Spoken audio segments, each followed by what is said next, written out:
La Plata, en el Centro de Investigaciones LEMAC. Colaboro con los chicos en desarrollar diferentes impresiones 3D a partir de pastas. Esta impresión 3D a partir de pastas se imprime todo en frío, no necesitamos base caliente ni pico caliente, y lo interesante de este nuevo proceso es que podemos fabricar nosotros nuestro propio insumo. Si bien estábamos acostumbrados con la impresión 3D a fabricar productos, objetos, piezas, prototipos, ahora de una manera muy simple, con una mezcladora, con una trituradora, podemos generar en nuestras casas pasta de cerámica, porcelana, pasta con vidrio, chocolate, podemos hacer un lemon pie, puré de papa. Recién pasó la gente de Ferrum para ver si ellos podían también empezar a trabajar con pastas con su propio material. La gente de Dolkin Suji, que fabrica las vajillas para gastronomía, también imprime con sus propios materiales de porcelana o pasta refractaria. Anaí del INTI está también experimentando con bioimpresión. Gente de la Universidad de Quilmes también trabajando con desperdicio de levadura de cerveza y otros biomateriales. Así que sin más los dejo a ellos para que arranquen sus presentaciones. Bueno, vamos a ir presentándonos los demás a medida que vamos con nuestras charlas. Yo soy Marcos, estoy en la Universidad Nacional de La Plata, puntualmente como ayudante en la Cátedra de Tecnología 3, y soy futuro diseñador industrial, y cuando digo futuro es mañana que me recibo, así que acá con los nervios. Gracias. Así que sí, con esa buena noticia por lo menos. Nada, trabajamos con impresión en pasta cerámica. Ahora toca descubrir a dónde toca apuntar para que esto cambie. A ver, servicio técnico, ¿a dónde apunto?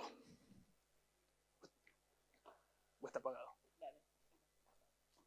Bueno, pero como dije, soy parte de la Cátedra de Tecnología 3 de Diseño Industrial. Estamos en la Facultad de Bellas Artes y lo que vemos son... mira, ahí arranco. Procesos... 10 puntos. Ahí está. Vemos métodos tecnoproductivos de diferentes materiales. Vemos propiedades de los materiales que vamos a producir. Vemos representación técnica, sería modelado 3D, planos, documentación de los diferentes cortes o materiales que vamos a usar. Y sobre todo, experimentación, que acá es donde entra justamente nuestra amiga la PastaBot, que estuvimos trabajando. Estuvimos con Adrián, que nos estuvo dando una mano, y los chicos de Chimac, que no nos largaron la mano por suerte, porque tuvimos los 1001 problemas de uso, principalmente porque como trabajamos en una clase, los chicos se chocaban con dos paredes al mismo tiempo. La primera es que no sabemos imprimir y la segunda es que no sabemos cerámica. Entonces los resultados que pudimos conseguir, por lo menos en este primer año, fueron de descubramos cómo funciona el proceso, sentemos las bases y en el siguiente año a construir algo mejor. Nuestro proceso, como casi todo en modelado 3D, arranca con modelado. Pasamos por un slicer, que usamos un perfil particular para nuestra máquina. Después preparamos la pasta, que acá es donde tuvimos la libertad de hacer nuestra propia pasta. Trabajamos con la cátedra de cerámica de la Facultad de Artes de La Plata, que nos estuvieron dando una mano. Luego viene la impresión, el esmaltado, que es como un acabado superficial. La cocción, que se da en un horno de cerámica o en algo nuevo que estuvimos probando. Y bueno, termina la pieza final, que sería como cualquier taza que tiene cualquier persona en su casa.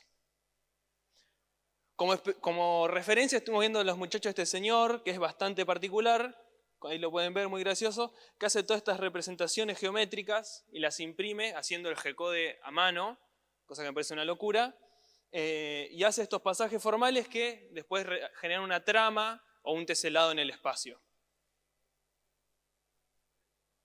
Acá se ponen algunas imágenes de, bueno, algunas son de máquinas imprimiendo en 3D y otras de los resultados que pudimos obtener nosotros, siendo lo más interesantes una pasta roja que pudieron, española que trajo uno de los profesores, y como último allá abajo una pieza que ya está cocinada y esmaltada que queda así brillante.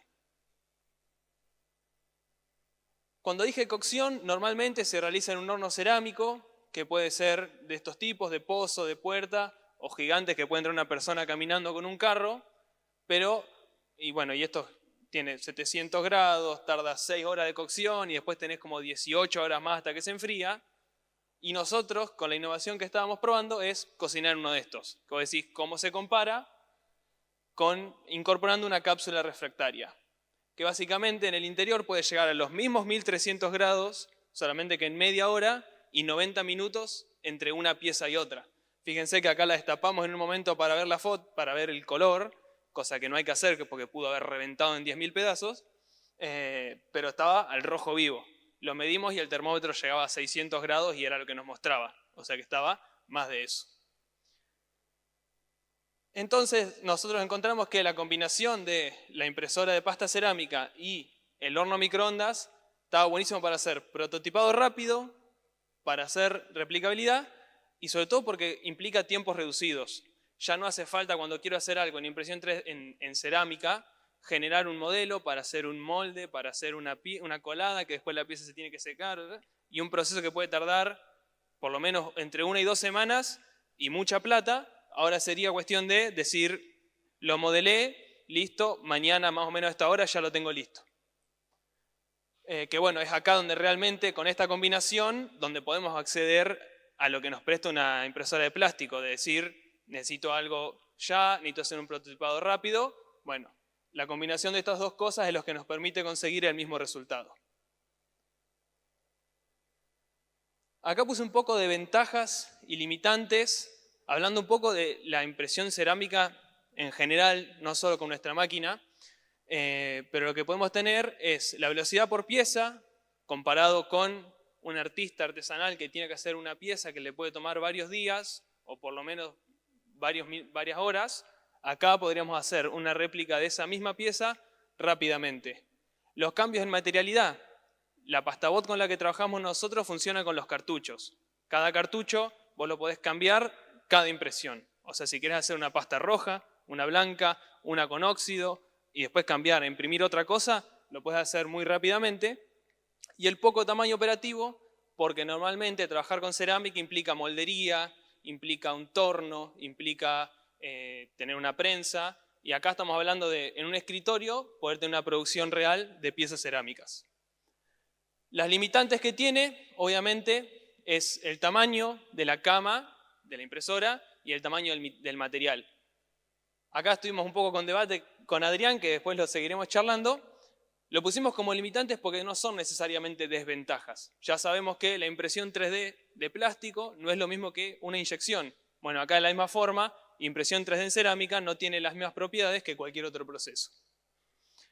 La capacidad productiva, si bien está en aumento, estamos limitados por la cantidad de cerámica que podemos tratar y con los tiempos muertos que tiene una impresora y los múltiples conocimientos. Si somos personas que nos dedicamos al mundo de 3D, todavía tenemos que aprender cómo Cornópolis trabajamos con cerámica y si trabajamos con cerámica hay que aprender los 1001 quilombos que todos sabemos acá de trabajar con una impresora en 3D, de renegar con la máquina, que los steppers funcionan mal y todas esas cosas que nos suelen pasar. Y cosas que quizás los puse como neutro, porque puede ser o muy positivo o muy negativo, que son las marcas de proceso y las morfologías que se pueden conseguir.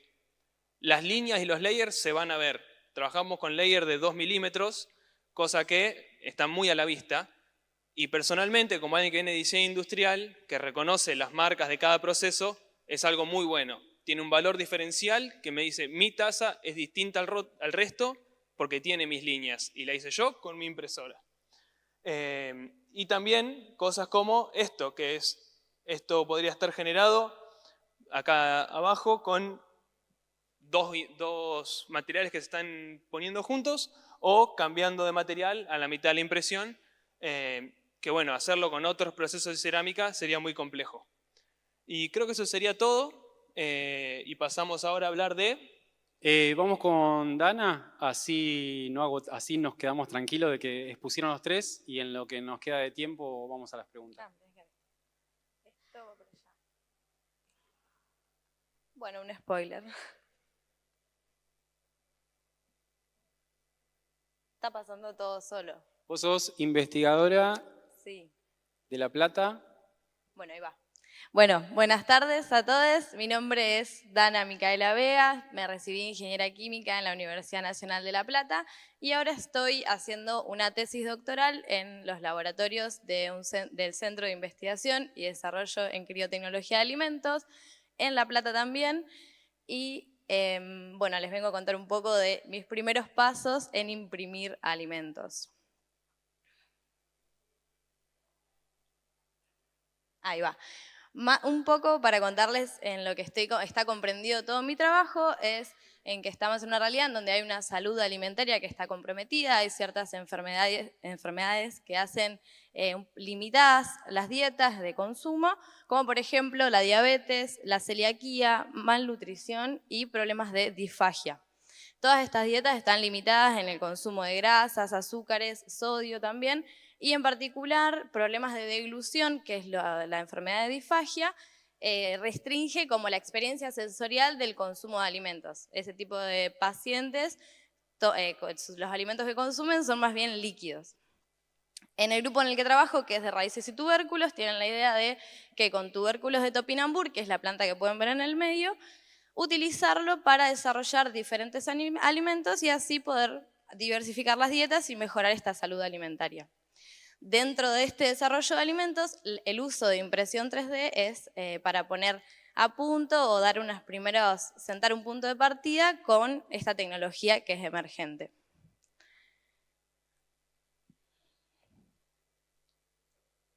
Ahí va. Bueno, un poquito muy resumido, conocemos dos formas de impresión, la que es por filamentos y es la que estamos hablando en este panel, que es por extrusión de pastas, que es la que estoy utilizando yo. En este tipo de impresión lo que me tocó jugar y empezar a probar son las velocidades de la extrusión de la pasta y de la velocidad de impresión.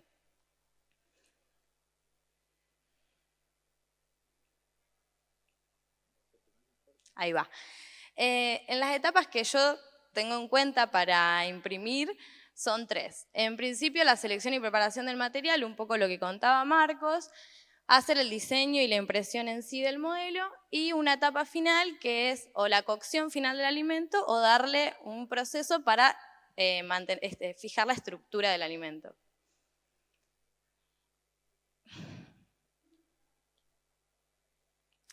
En cuanto a la selección y preparación del material, lo que estamos utilizando nosotras en este momento es puré de papa.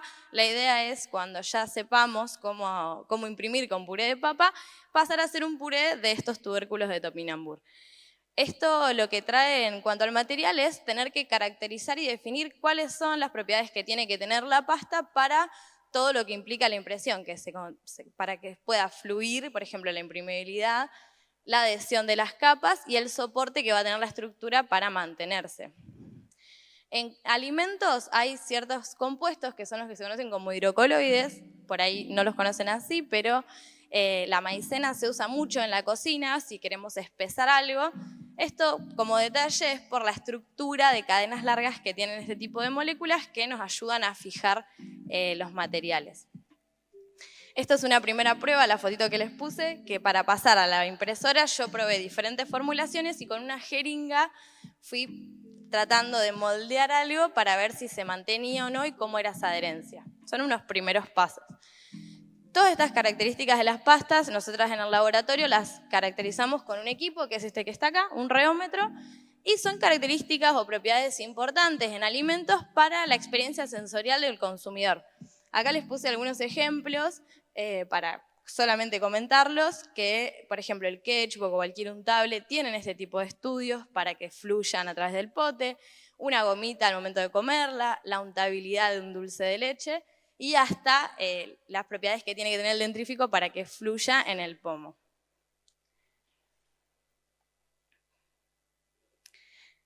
Esto tiene un videíto, no sé si se puede poner play mientras hablo. Acá más o menos es para mostrarles. Ay.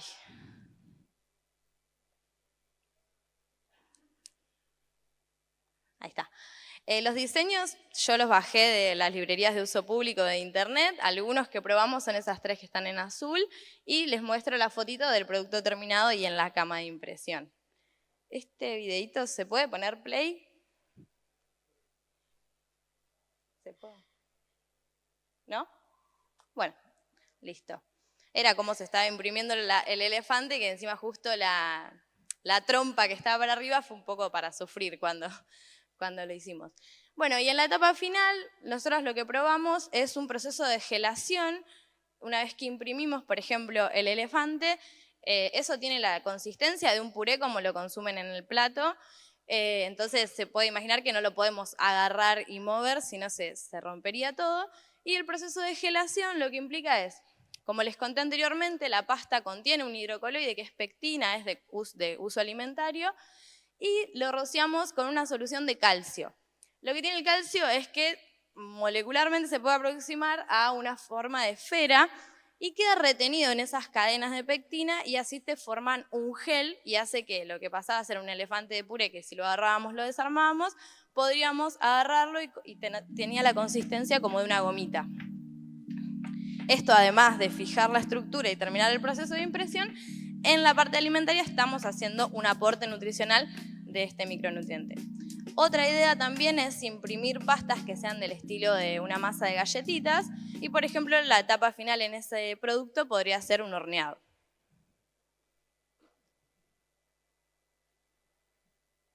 Bueno, esta pregunta es por ahí un poco la que me hago yo cuando estoy haciendo el trabajo y todos estos primeros pasos en el desarrollo, que es con qué objetivos hacemos esta investigación y desarrollo usando esta tecnología para alimentos.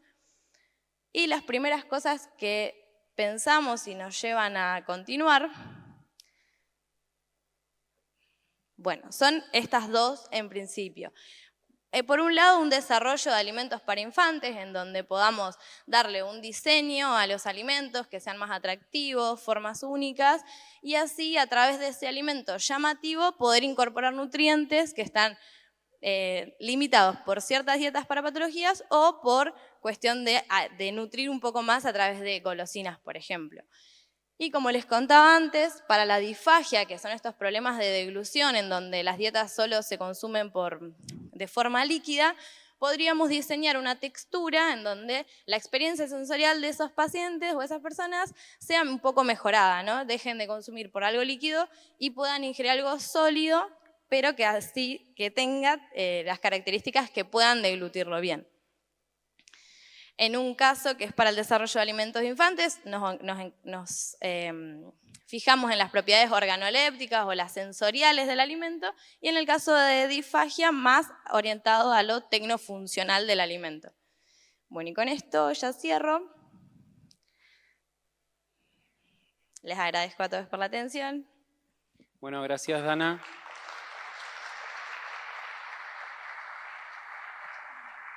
Vamos con Anaí, que trabaja en el INTI, y después vamos a las preguntas. Bueno, buenas tardes a todos. Sí, bueno, mi nombre es Anaí, soy ingeniera agrónoma, también de la Universidad de La Plata, y actualmente me encuentro trabajando en el INTI desarrollando biomateriales. Bueno, para contextualizar un poco el trabajo que hoy les presento, bueno, se desarrolla dentro de lo que es el Instituto Nacional de Tecnología Industrial, enmarcado en el programa del desarrollo de productos innovadores biobasados dentro de lo que es la Dirección Técnica de Diseño Industrial, específicamente en el Departamento de Gestión de Diseño. ¿Cuál es el objetivo de este programa? Bueno, es investigar y desarrollar materiales biobasados pensando en una economía circular, ¿no? Teniendo hoy presente, más presente en las entradas y salidas de lo que es los sistemas productivos y cadenas productivas. Dentro de este programa tenemos varias líneas de investigación. Por un lado tenemos la línea de biomateriales trabajados con micelio. Esto se trabaja en paralelo con lo que es el Departamento de Biotecnología del INTI también. Y en diseño estamos con biocueros, bioplásticos, aglomerados y lo que hoy nos reúne acá, impresión 3D con pasta sería. Pero bueno, antes de empezar me pareció importante entender cómo están constituidos los biomateriales, ¿no? Hay que tener presente que tienen una base acuosa, es decir, una gran cantidad de subcomponentes, su volumen es agua. Tienen un aglutinante que genera una fase continua, una matriz. Después tienen cargas que aportan alguna propiedad a esa matriz, por lo general son propiedades mecánicas, por ejemplo, resistencia a la tracción. Pueden tener plastificantes que aportan flexibilidad al material y tener presente que como estamos trabajando con residuos orgánicos, estamos muy a la merced de distintos organismos que nos pueden deteriorar nuestros materiales y por eso muchas veces uno de los componentes que incluyen estas mezclas es algún componente que evita su propagación, ¿no? Bueno, y para el desarrollo de estas biopastas hay que tener presente, bueno, qué características tienen que reunir para poder realizar la impresión 3D, ¿no? Primero tienen que ser de fácil extrusión, teniendo presente las características y elementos constitutivos de las impresoras. O sea, el equipo que vamos a utilizar nos condiciona la pasta que vamos a utilizar, que vamos a desarrollar, ¿no? Después tiene que ser compatible, obviamente, con la fabricación aditiva en capas, es decir, la pasta debe mantener su forma, debe soportar su peso y además las capas deben soldarse. Bueno, para definir qué residuo íbamos a utilizar, primero se hizo un estado del arte y se hizo una búsqueda bibliográfica, tanto nacional como internacional, y vimos que uno de los más utilizados y más propicios para utilizar en impresión era la cáscara de huevo. Hoy, bueno, ahora la cáscara de huevo obviamente para nosotros ya no es un residuo, sino una materia prima para desarrollar nuestras pastas. Obviamente tienen que recibir un tratamiento. En nuestro caso hay que tener presente, bueno, que las cáscaras de huevos provienen de producción animal y para tener una manipulación fuera de peligro, ¿no? Que no tenga bacterias que nos perjudiquen a nosotros, realizamos un tratamiento primero térmico y después se hizo una molienda con un molinillo a hélice y obtuvimos una granulometría muy parecida a lo que es una harina, ¿no? Bueno, y este es nuestro primer ensayo, que claramente no salió muy bien, y ahí tienen las recetas. Como ven, el aglutinante es acá agar-agar, que bueno, es un aglutinante que se activa con calor, por eso ahí dice el proceso de cocción es importante, tiene que llegar a temperaturas de entre 60 y 70 grados para activarse, y la carga es la cáscara de huevo. El problema acá es que la concentración de este aglutinante era muy alta, entonces lo que pasaba es que cuando perdía temperatura la mezcla, enseguida se solidificaba y no nos permitía hacer una capa continua. Como ven ahí, incluso hasta nos quedaba solidificada en la jeringa. En este caso, las primeras pruebas no las hicimos con impresoras, sino con jeringas.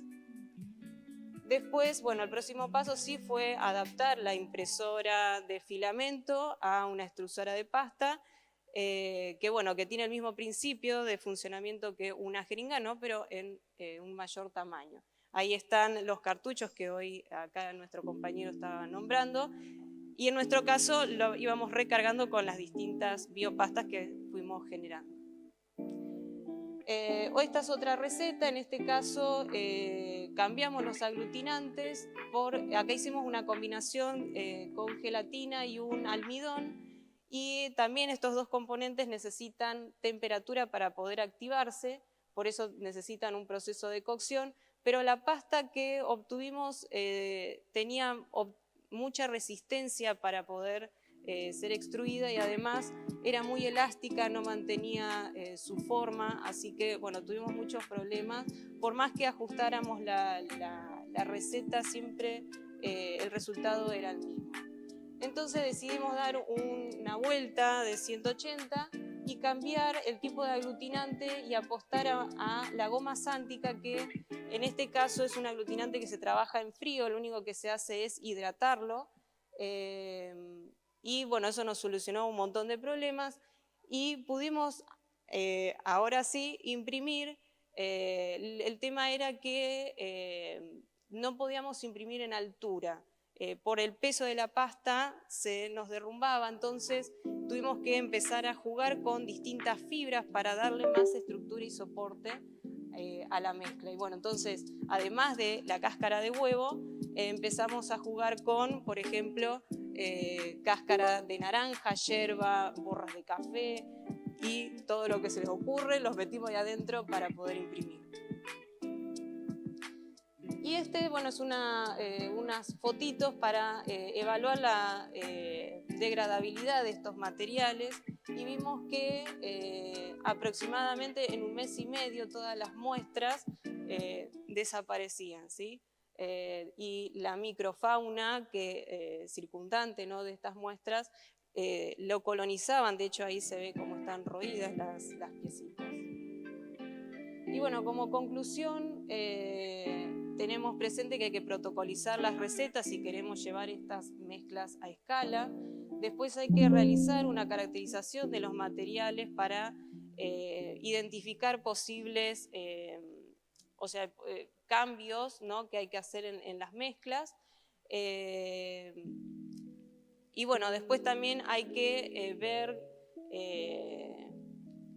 justo me sacó la diapositiva. Venía leyendo y me saca la diapositiva. Bueno, y bueno, no, todo esto del tema de ahí está, la búsqueda y adaptación de tecnologías, también, o sea, con todo esto de las pastas, no solo utilizar la tecnología que tenemos presente, sino que también pensar en nuevas tecnologías que podemos desarrollar a partir de estas pastas. Y después, bueno, obviamente es la transferencia del conocimiento, ¿no? Y bueno, nada más. Bueno, muchas gracias, Anaí.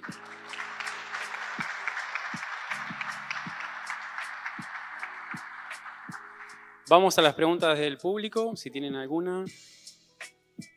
No sé si tienen micrófono, que les pasen. Pueden...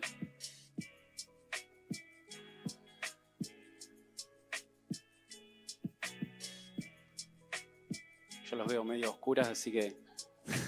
No se ve mucho, pero bueno, si alguien tiene alguna pregunta de, obviamente, la impresora en sí, el método que usamos, o de cualquiera de los materiales, obviamente que está abierto a que hagan las preguntas. Pero también... ¿Hay una mano? Listo, esperamos la pregunta y después respondemos.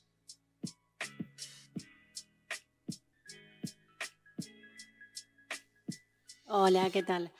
La principal duda que me surge es el tema de, al ser una pasta, como es todo el post-mantenimiento de la máquina, por ejemplo, si se lograra una pasta muy firme, ¿cómo después reciclar? ¿O son tubos descartables?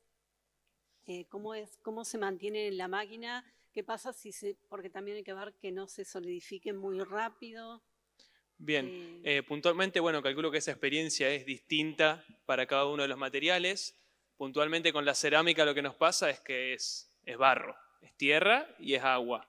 Y en situación del cartucho estar cerrado, eso no se solidifica. Ahora tenemos un problema cuando si empezamos a imprimir y el cartucho queda o por la mitad o la manguera o el tracto que lleva el barro al pico, terminamos de imprimir, ahí sí implica una limpieza, que es vaciar todo ese recorrido, y bueno, ya hay un diseño para una tapa para el cartucho, lo que nos permite cerrarlo, y eso se mantiene intacto hasta que lo querramos utilizar.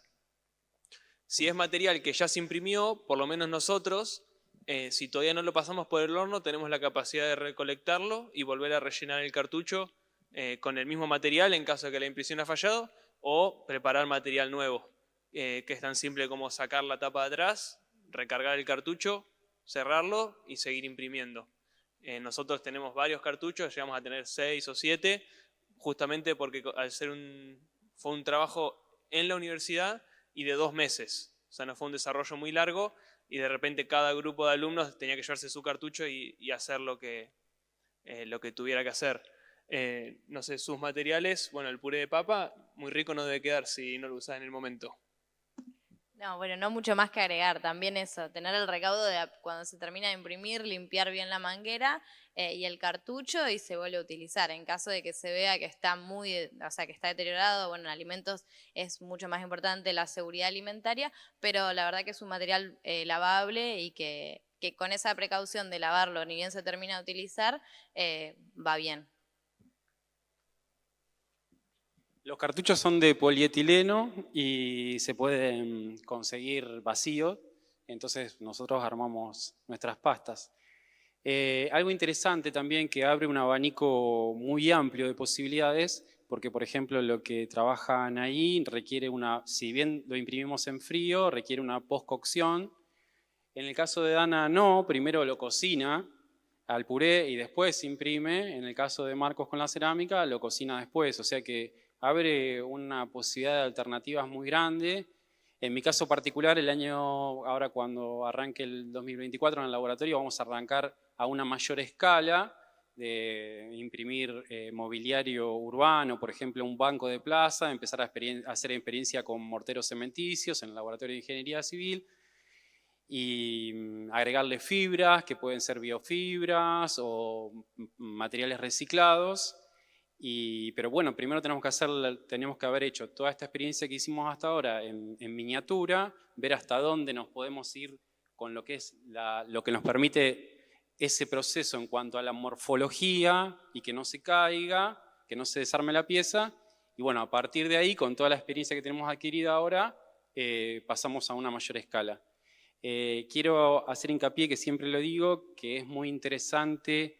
Me gusta mucho de todo lo que son los makers o los impresores 3D, esto de trabajar en colaboración.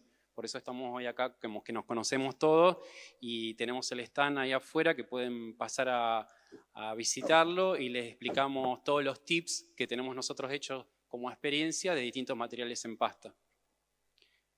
No sé si tienen otra pregunta.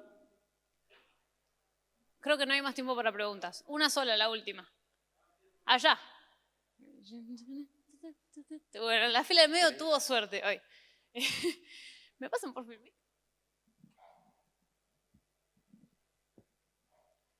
¿Qué tal? Buenas tardes. Quería preguntar, en el caso de la impresión con pasta, si probaron o qué posibilidades hay de imprimir superficies paramétricas, por parametricismo.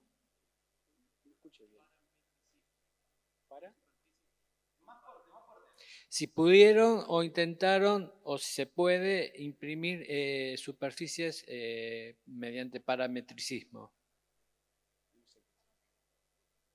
¿Antisismo? Antisismo. Parametricismo. ¿Nos explicás un poquito de eso? Claro, algo que es paramétrico. O sea, como si modelara con un programa paramétrico. Claro. Sí. Vos usas un programa paramétrico, creo. Yo uso otro. Es indistinto. A ver, dale. Vos decís morfologías complejas generadas con parámetros dentro del software. Claro, no solo superficies 3D, ¿no? Que puede ser todo lo que tiene que ver con paraboloide elíptico y todo ese tipo de cosas, sino a la vez que pudiera tener una textura que responda a una fórmula paramétrica. Claro, sí. La realidad es que por ahora la experimentación que damos nosotros está centrada en la materialidad, pero sí nos pudimos encontrar con las limitaciones que tiene el material y que un poco nos obligan a ir a morfologías, vamos a llamarlas complejas, que posean muchas curvas, o que posean texturas, o que posean cosas que sobresalen y se van para adentro y que replican una textura. De hecho, insisto un poco y los invito a ir al stand, que se pueden ver todas las piezas, pero al estar la pasta en estado líquido casi, o sea, es viscoso, el ejemplo más claro es que es casi una pasta de dientes, no tiene estructura en sí misma y se va a secar recién al otro día o recién cuando esté cocida.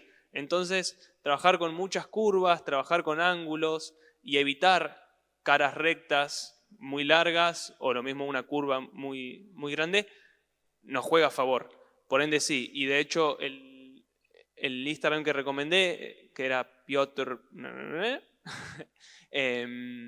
trabaja con eso, generando desde base de parámetros morfologías geométricas que invitan a generar estructura en la pieza y después la replicabilidad generando estas tramas un poco decorativas, pero que pueden llegar a ser de uso funcional también. Bueno, perfecto. Muchísimas gracias. Estuvo súper interesante el panel. Así que los invitamos, si tienen más preguntas, que nos quedamos sin tiempo, a pasar por el stand de... Estamos en el stand de Chimac, en el segundo pasillo, a la vuelta. Perfecto. Muchísimas gracias. Un fuerte aplauso.